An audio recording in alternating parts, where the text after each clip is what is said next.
everyone, welcome back. Today's video is a quick review of the new products that I purchased in February. So February was my low buy month this year. So today I am showing you the products that I purchased and I'm applying some of them as first impressions, which is really exciting. Spoiler, some of these products I purchased are from BECCA Cosmetics, and soon after buying those products, the brand actually announced that they are closing down this year. So I'm also gonna have a short discussion while I apply my makeup about kind of the impact of that brand closing and my thoughts on the makeup industry right now. Before we jump into that content, I want to give a special welcome to anyone who's new to my channel. Hi, I'm Morgan. I am doing a no buy and low buy year. I am also switching over all of my makeup to cruelty-free brands and products. So if any of that sounds good to you, please consider subscribing before you go today. And now let's go ahead and jump right into the content this week. Okay, so if you are new to my channel, just to catch you up to speed quickly, I am doing an alternating no buy and low buy year.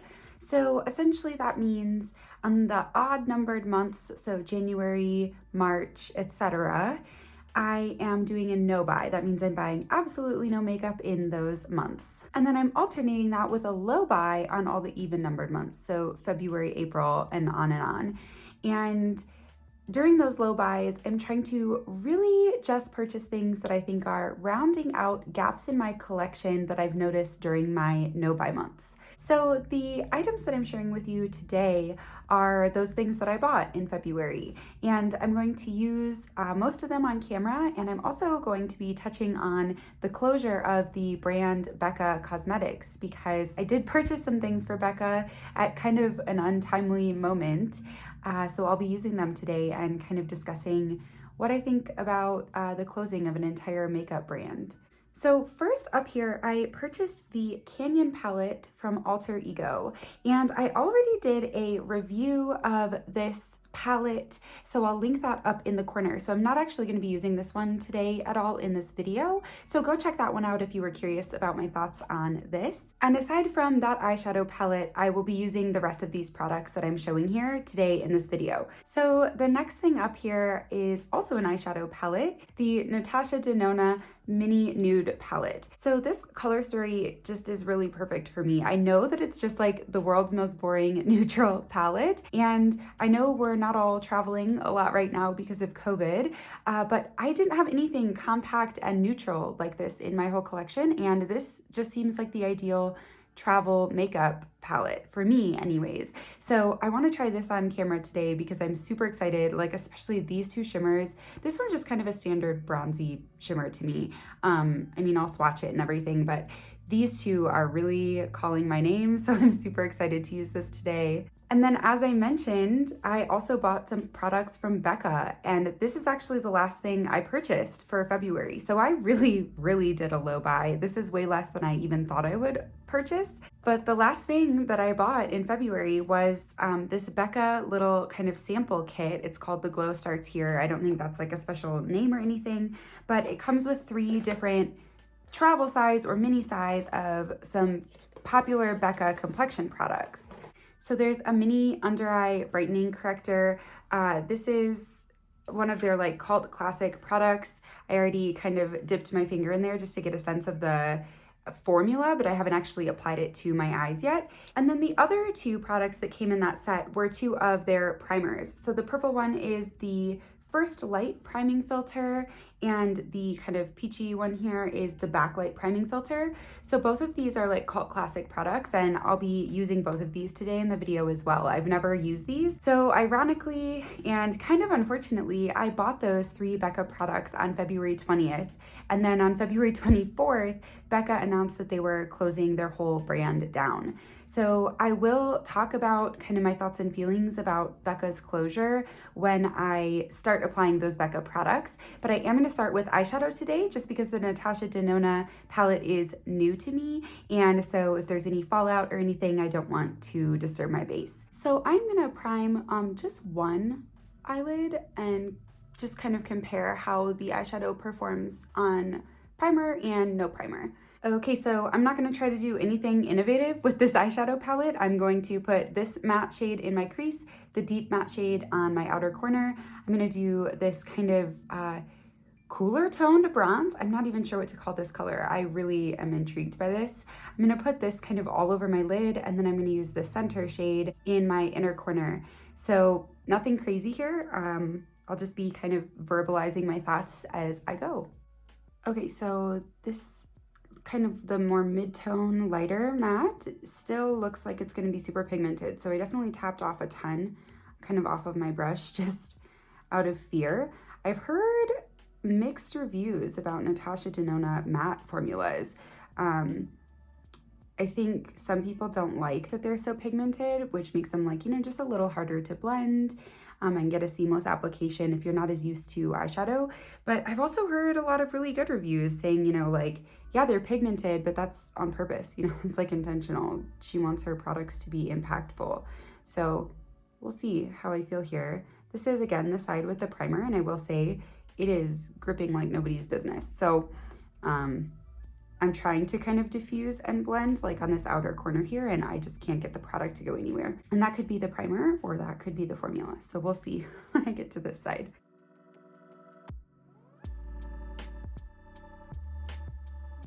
I'm gonna be covering up kind of this patchy area with the dark brown matte, so I'm not gonna worry too much about it, but I will say it bothers me. I mean, I just enjoy blending my eyeshadow, and the fact that I'm struggling with that it's frustrating. Let's try this side and see if without the primer, if I feel differently. Yeah, I mean, I think it was the primer in this case. Although that Milani primer, I usually don't have that problem. It's never like too tacky to the point where like I can't blend my eyeshadows. So maybe it's kind of a combo deal. This is a really beautiful like yellowy undertone, like camel colored mid-tone matte. I really like this. It's looking pretty even. I would say I don't notice a huge difference between the primer side and the no primer side. I think ultimately they're coming out about the same. Okay, into the kind of deeper chocolatey brown matte. I'm gonna start just kind of placing it in the outer corner and worry about blending it seamlessly later. So I'm just gonna do more placement for now. And I don't want this eye look to get like too smoky or deep. I want it to feel very everyday because that's probably how I would use this palette like 90% of the time.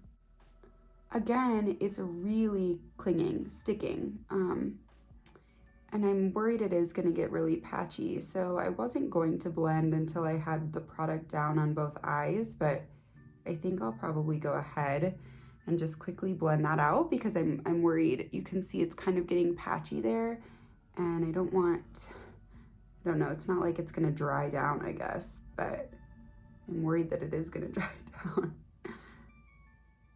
All right, it blended out fine. So I think it just needs like a little more work than maybe I'm used to with eyeshadow. And I'm just gonna build that up again, like right against my lash line because I lost some of the depth there when I was blending, and I like to have it nice and deep right against my lashes.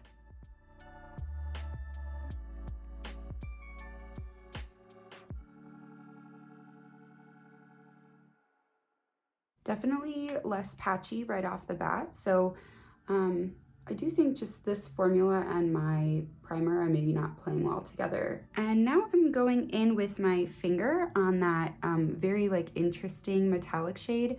Actually, let me just swatch all three shimmers. Okay, so I swatched kind of in reverse order. So the top one is this third shade here, middle one, and bottom one on my hand. So that top one is the one that really intrigues me. The bottom, you know, coppery bronze is gorgeous. I mean, that's a stunning, stunning shade, but I have things like that in my collection already. The top one is unlike anything I have. It almost looks like it has a more sheer base.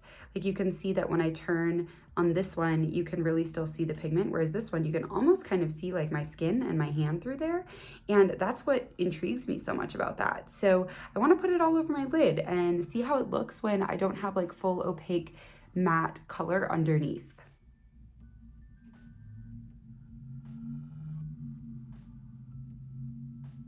Oh wow, yeah, That's just 100% my type of shimmer.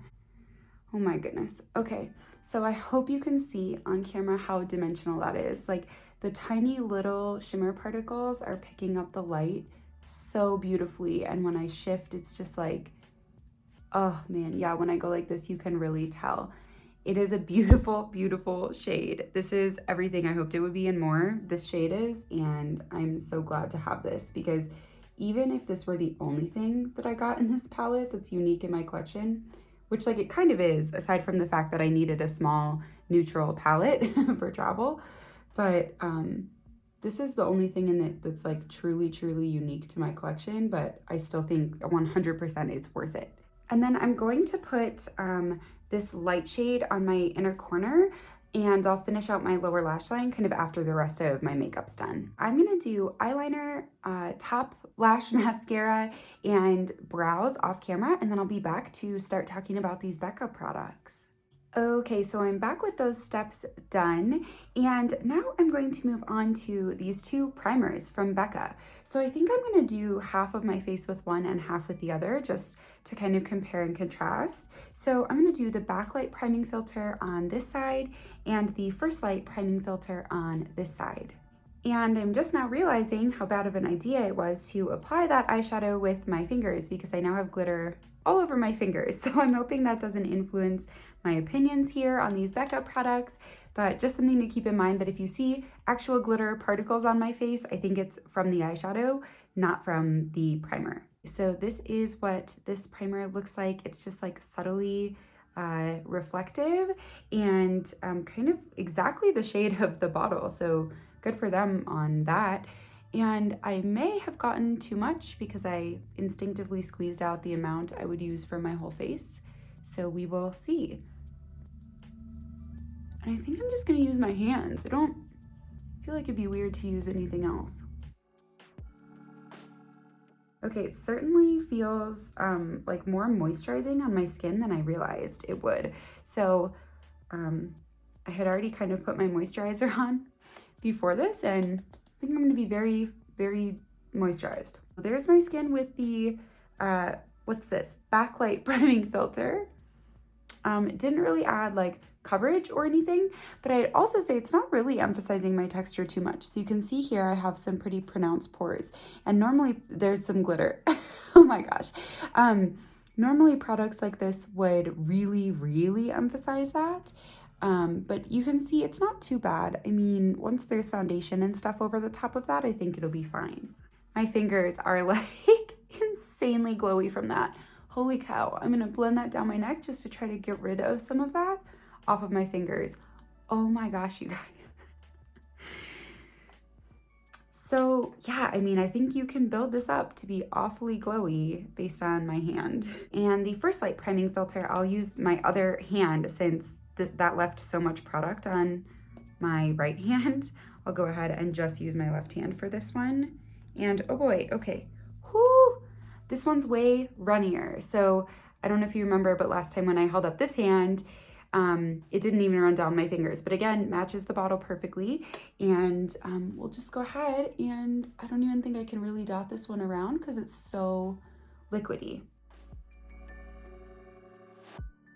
So I don't know if it's because this one's a more liquidy texture, but it definitely feels less moisturizing than this one did.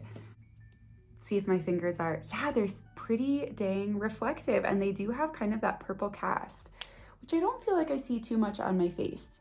You can definitely see some glitter from that eyeshadow, so I apologize for that. That's not the primer. So I like that. I almost want to just put like a little bit more on because it sheared out so much more than the other one. The other one had almost like a tinted moisturizer or like regular moisturizer texture. So I wonder if I add this, like build it up just on my cheekbones.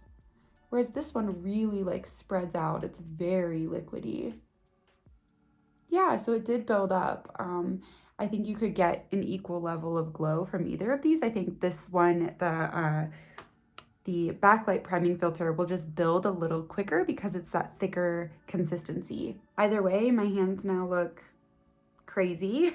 So I'm gonna wipe those off the best I can. So I will say, like, I don't necessarily see a huge difference. I guess I can kind of tell that they're different, but not like a whole lot. I mean, we'll see how they both perform under my foundation for the day, which is actually the Pretty Fresh Tinted Moisturizer from ColourPop. But as of now, I don't feel like I'm getting a huge difference between those two products. I literally have glitter everywhere. I have glitter on the back of my hand from where I swatched those shadows. I have glitter on my hands. I don't know where to put this product. It ended up right here on my wrist because there's nowhere else. So I'm just gonna dot this foundation all around. And like I said, I picked something lighter weight on purpose because I'm wanting to see that glow through this. Okay, so I certainly can still see that glow. That's still a lot of shine. Here's the side with no foundation. Here's the side with the tinted moisturizer. So yeah, I mean, I think it retained that glow. I'm definitely gonna be curious to see if it retains that glow even when I wear like something a little bit more full coverage, but that's a test for another time.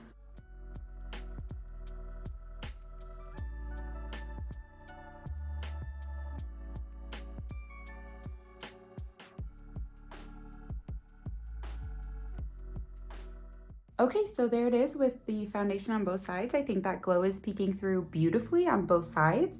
So I'm definitely gonna be curious to test this out as a liquid highlighter, as a primer under a more full coverage foundation, and then also maybe as like a foundation mix-in to kind of get that glowy effect in with my complexion products. But I did say I was going to chat about my thoughts on BECCA closing, so I'll touch on that kind of while I'm applying this peach corrector, or I shouldn't say peach, it's called the under eye brightening corrector. So first of all, I've always seen people just put like the tiniest dot of this on their eyes, and then I've heard a tip, I cannot remember who I heard it from, and I'm sorry because I always like to give credit where credit's due.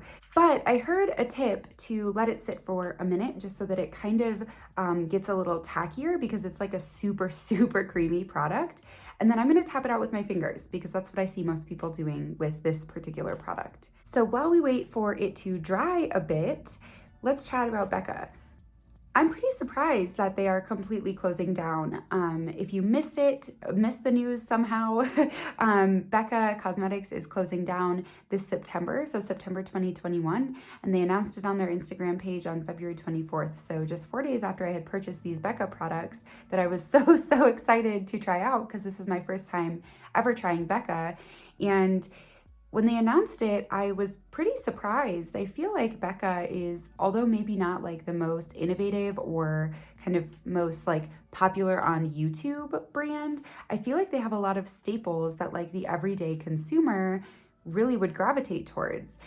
And I'm really surprised that that didn't kind of keep them afloat through the pandemic. But I'm sure there are other factors going on behind the scenes that, you know, none of us have any idea about. That contributed to this, probably just also beyond profits. I mean, I know a lot of brands, all right, I'm gonna try to tap this out quickly with my fingers. I know a lot of brands are having a ton of trouble with like sourcing ingredients and stuff because of COVID, you know? So it's totally possible that like, not only is it a funding issue, wow, I see why you don't need a lot. Oh, this is really spreading farther than I expected. I may have used too much. But anyway, as I was saying, it could just be a ton of factors that we know nothing about as consumers. And I don't know, I'm pretty surprised. I'm definitely curious now if there are other brands that might also go under this year. It's unfortunate to me. I mean, I'm trying BECCA for the first time now, and although I don't have fully formed opinions on any of these products, I will say that so far this little try on has been going pretty well. I liked both of those primers, and I'm pretty impressed by the coverage of this product. I am insanely surprised by how much that spread out with just like a teeny tiny dot on my face. So I'm gonna do the side and see if it goes the same. Okay, so I can use even less of this next time for sure. and it's extremely brightening. It almost looks white when it's blended out. Like it's that pink color in the pot, and I do think it is pink, but because I have pink undertones on my skin, I think it just looks extremely bright, like in your face bright.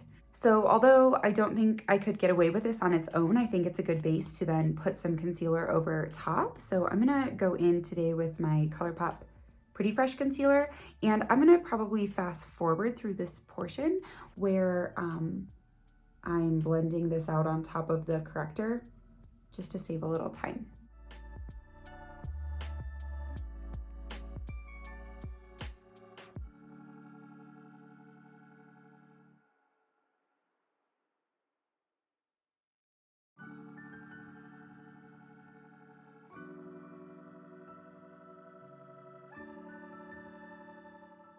Okay, so now that I have put the concealer kind of back over top and I'm back to like my skin tone, I'm super, super impressed. You can absolutely still see like the hollow of my eye right here, but that's something I usually have to kind of correct with powder to just reduce the kind of the glare from sunlight off of the wet products.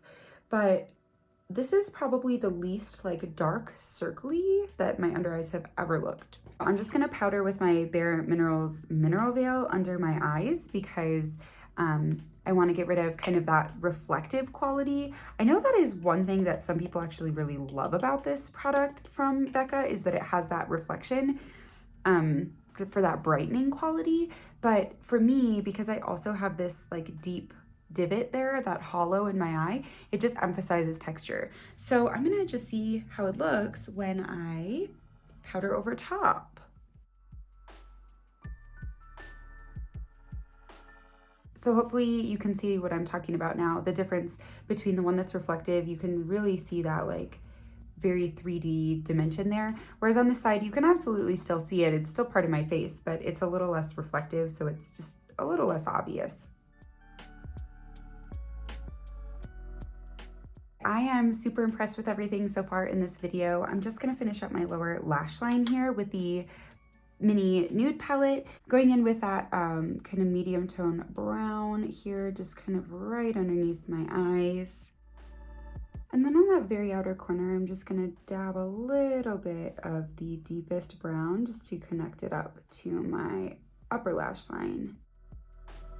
And then I wanna use that gorgeous middle champagne shade here for my inner corner. So I'm gonna try it on a brush without spraying or anything and just kind of see how that goes.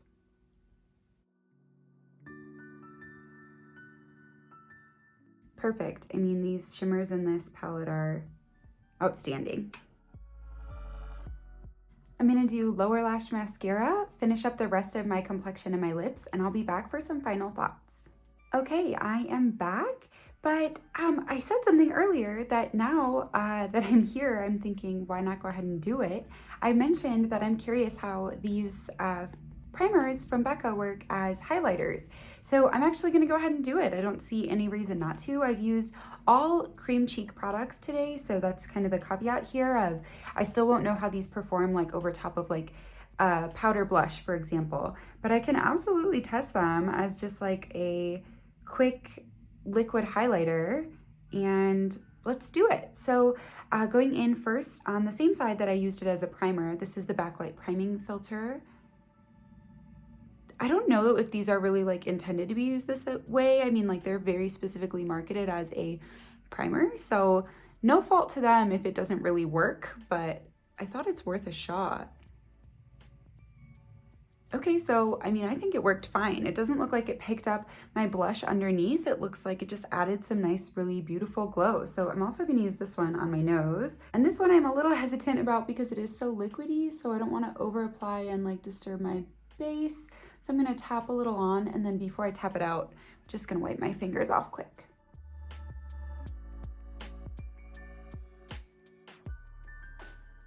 I feel like you can see the purple undertones of this one better as a highlighter than I could when it was like a primer. So I really like that. That's definitely unique in my collection. I don't have anything else that looks kind of this color and this tone on my cheeks. Okay, so this is the finished look with the products that I purchased in February. I'm really proud of myself because this means that for all of January, all of February, and now this far into March, these few products that I use today are the only things I've purchased for makeup. I am a little bit sad that 3 of my new products, those 3 products from BECCA, are things that I probably won't be able to repurchase if I end up falling in love with them, but I'm excited to be able to try the brand before they are gone forever. I hope you enjoyed this video today, and if you did, I would love it if you would give it a thumbs up, comment down below to let me know what things need to be on my radar when I get to my April low buy month, and I would also love to have you subscribe before you go today if you haven't already. Thank you again for watching, and I will see you next time.